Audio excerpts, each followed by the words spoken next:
Start. Next question है, the Roman Catholic church keeping an index of prohibited books from the mid 16th century. कहती Roman Catholic church ने क्या किया, 16वीं शताब्दी के मध्य में बुक्स के ऊपर एक इंडेक्स रखना शुरू कर दिया। कौन सा इंडेक्स? बैन। यानी कि कुछ बुक्स को उन्होंने क्या कर दिया, उनका इंडेक्स बना दिया कि ये जो बुक्स हैं इनको पढ़ना बैन है। तो अगर उन्होंने उन बुक्स के ऊपर बैन रखा था उनको पढ़ना, तो क्या रीज़न रहे इसके पीछे उनको, अगर उन्होंने इन बुक्स को बैन किया तो क्यों किया, क्या रीज़न था उन बुक्स के ऊपर बैन करने का। तो उन्होंने ऐसी सूची क्यों तैयार की जिससे कि ये पता चले कि ये जो बुक्स हैं इनको नहीं पढ़ना, इनके ऊपर बैन लगाया हुआ है।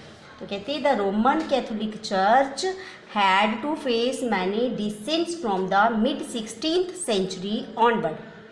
कहते 16वीं शताब्दी के मध्य में रोमन कैथोलिक चर्च को बड़ी सारी मुश्किलों का, डिसेंट्स होता है मुश्किलें, बड़ी सारी मुश्किलों का सामना करना पड़ा।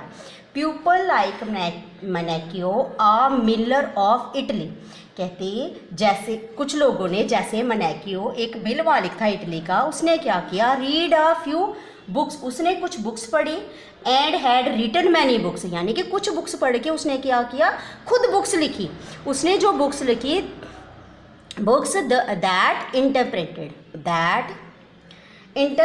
The God and the creation in their own ways. कहते कि उसने ऐसी किताबें लिखी कि जो भगवान की व्याख्या करती थी, और उसने क्या किया, उसने अपने हिसाब से उसकी क्रिएशन की। It enraged the Roman Catholic church. कहते इससे क्या हुआ, इनरेज का मतलब होता है गुस्सा आना। इससे रोमन कैथोलिक चर्च को गुस्सा आया कि इस बंदे ने खुद मतलब किताबें लिखी और अपने तरीके से उसने इसकी मतलब क्रिएशन की है, इसको खुद अपने तरीके से उसने लिखा, अपने तरीके से उसने बनाया। उनको गुस्सा आ गया।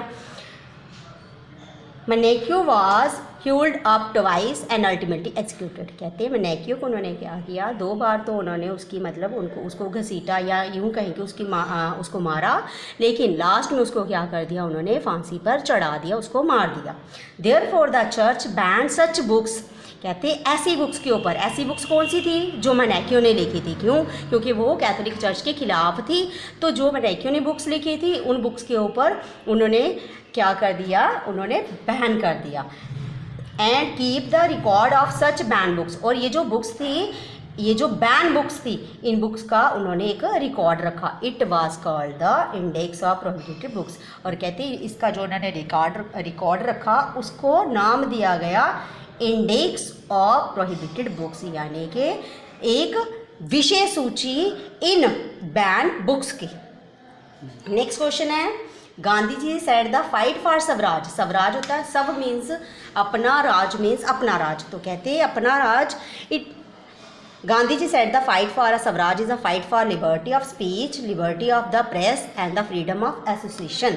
कहने का मतलब गांधी जी कहते हैं कि फाइट फॉर स्वराज क्या है, फाइट फॉर लिबर्टी। लिबर्टी किस चीज़ की? स्पीच की। स्पीच मतलब बोलना, बोलने की आज़ादी। उसके बाद प्रेस की आज़ादी। प्रेस का मतलब कि अपनी मर्जी से हमारे जो भारतीय थे, जो भारतीयों की प्रेसेस थी, उसके अंदर वो कुछ भी छाप सकते थे, उसकी आज़ादी होनी चाहिए। और एसोसिएशन यानी कि संगठन बनाने की आज़ादी होनी चाहिए। क्यों? क्योंकि उस समय जो अंग्रेजी सरकार थी, वो उसने क्या किया था, इन तीनों चीज़ों के ऊपर उन्होंने प्रतिबंध लगाया हुआ था कि भारतीय इन चीज़ों का इस्तेमाल नहीं कर सकते। तो इन चीज़ों को उन्होंने कहा कि स्वराज तो हमें तभी मिलेगी अगर हमें ये तीनों चीज़ें आज़ादी में मिलेंगी, यानी कि इन चीज़ों से हमें आज़ादी मिलेगी। तो अगर इन्हीं की हमें आज़ादी ना मिली तो आज़ादी का कोई मतलब नहीं है।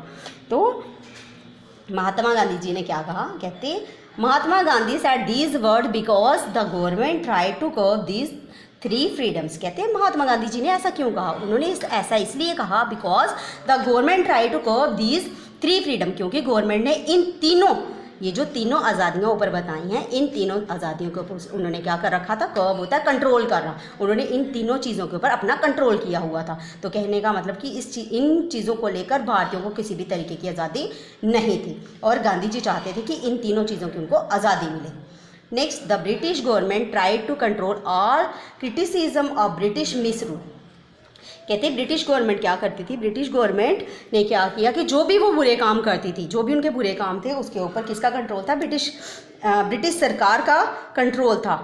And throttle the national movement by control on the Indian press. और वो क्या करते थे कि उन्होंने उस समय नॉन कॉपरेशन मूवमेंट चल रहा था और नॉन कॉपरेशन मूवमेंट को दबाने के लिए, उसके ऊपर कंट्रोल करने के लिए उन्होंने क्या किया, भारतीयों की जो प्रेस थी उसका गला घोंटना, थ्रॉटल होता है गला घोंटना, उसका उन्होंने गला घोंटना या यूँ कहें कि नेशनल मूवमेंट का गला घोंटने के लिए उन्होंने इन प्रेसिस के ऊपर अपना कंट्रोल जमा लिया। यानी कि कहने का मतलब कि भारतीय किसी भी तरीके का अपना जो विचार है वो प्रेसिस के द्वारा आम जनता तक नहीं पहुंचा सकते थे। क्यों? क्योंकि उसके ऊपर अंग्रेजी सरकार ने अपना कब्जा किया हुआ था। तो इसलिए गांधी जी चाहते थे कि उस चीज़ से भी हमें फ्रीडम मिल सके और हम क्या कर सकें, हम अपनी आवाज़ को न्यूज़पेपर के द्वारा या यूँ कहें कि मैगजीन न्यूज़पेपर्स के द्वारा हम आम जनता तक पहुँचाएँ, जिससे आम जनता भी इस मूवमेंट में शामिल हो सके।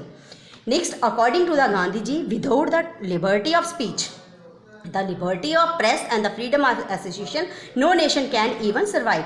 तो अकॉर्डिंग टू गांधी जी, गांधी जी के अनुसार क्या है कि वो कहते हैं कि जब तक इन तीनों चीज़ों की हमें आज़ादी नहीं मिलेगी तब तक कोई भी नेशन जो है वो जिंदा नहीं रह सकता, या यूँ कहें कि वो सही तरीके से नहीं चल सकता। तो जब तक हम इन तीनों चीज़ों की आज़ादी नहीं मिलेगी तब तक हमारी स्वराज्य का किसी भी तरीके से कोई भी मोल नहीं बन पाता। तो गांधी जी के यही विचार थे कि अगर हमें इन तीनों चीज़ों की आज़ादी मिलती है तो ही हमें मतलब स्वराज्य मिल सकता है, अदरवाइज नहीं। Thank you.